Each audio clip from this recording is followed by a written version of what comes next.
Guys, I'm balding. I'm just kidding. I'm not, but this wig is. Y'all see that?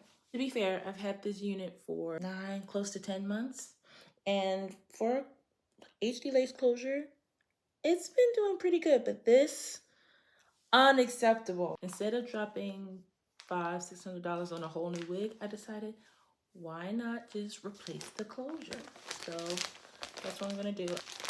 Let's try this. I'm so nervous. I haven't done a closure replacement before.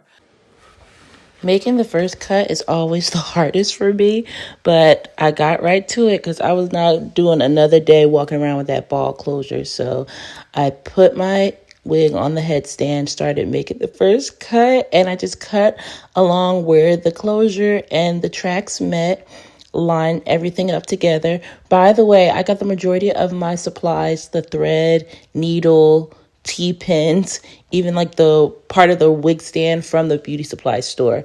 And but the wig head itself I got from Amazon.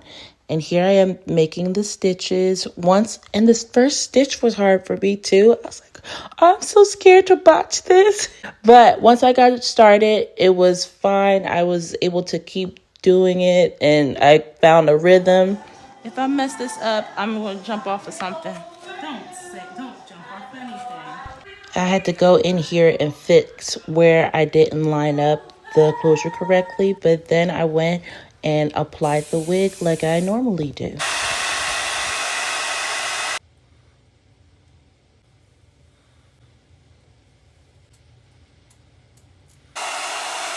Whoa. I did it. Whoa. I didn't spend $400 to do it either. Look at that. She's a bad bee again.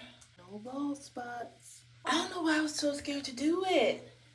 And I did it. That's crazy, man. Crazy. It's like a brand new wig.